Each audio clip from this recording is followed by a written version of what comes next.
Hey guys, good morning. From this side. Also, it's actually been a while. I've not been online. I've been working on some courses, so I haven't actually been able to make videos. So actually, yeah, this I want to show us how I traded my last week. Um, Suppose actually I based only on S&P for the meantime. I think I'm getting used to it the more every day. I want to show us how I forward test my last week session and how I took my setups. So actually, yeah, so last week started from 24th July. So actually, yeah, I waited till New York session. I verticalized my session, this line here. I verticalized my session. This doing my New York time according to my broker. This is my New York time. So I verticalized my session. I trend line my highs and lows, the recent highs and the recent lows. Actually, yes, the recent highs and the recent lows. I'm supposed to give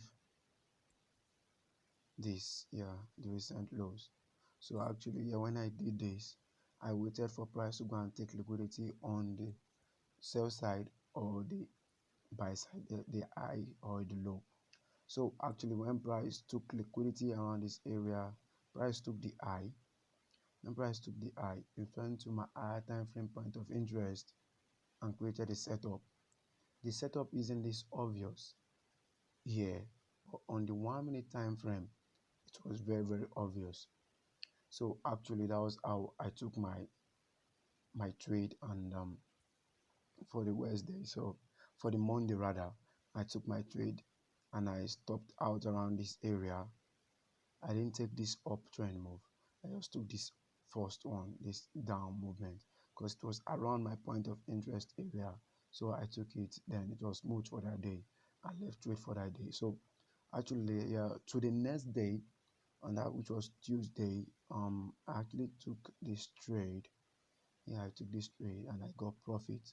I got profit also. The same style, the same technique.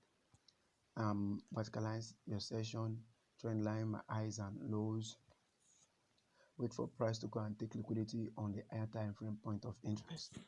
That's just it. So I verticalize my session, I trend line the highs and the lows.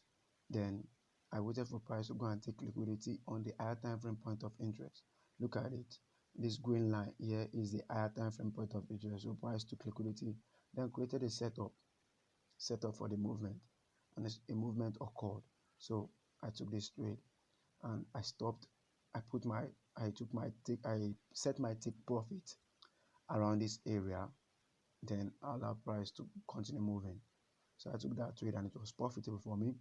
On Wednesday, my Wednesday trade wasn't really profitable because I didn't really wait for price to go to the session to a higher time frame point of interest.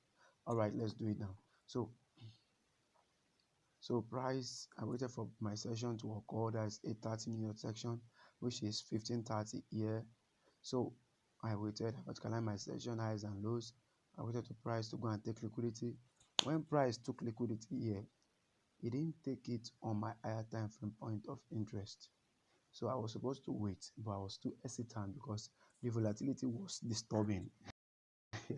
So I took my trade here and it stopped me out, and my trade started here. So I should have taken my trade from here, then upwards. You understand? I should have taken it here. So I missed this trade this Wednesday. So going to Thursday, Thursday was also good for me because actually I saw a consolidation here, and I'm still gonna create a video concerning consolidations. Consolidation is one of the most powerful factors to consider when trading. So when trading forex actually, and even indices. So actually, I saw a consolidation here before my session. Then price moved to take liquidity, and it created my setup, displacement fair value gap, and I took this trade. Obviously, I took this trade. So when I took that trade, um, my Friday also, same thing happened on my Friday. I verticalized my session. I trend line my highs and lows.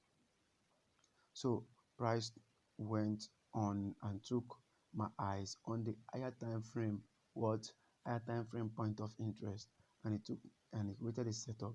Liquidity is taking displacement, fair value gap. Look at it, massive move. I took it. It was very, very profitable. So what am I trying to say in this trade? What am I trying to say in this trade? One thing you have to consider is first of all is your higher time frame point of interest. Higher time frame point of interest is very, very technical. It's very, very pejorative and important. Allow me to use that word. So higher time frame point of interest, vertical line your session, trend line your highs and lows, immediate highs and lows, then wait for a price to take on liquidity. So that's just how I trade. That's just how I forward test. So till we meet next week. Be safe, guys.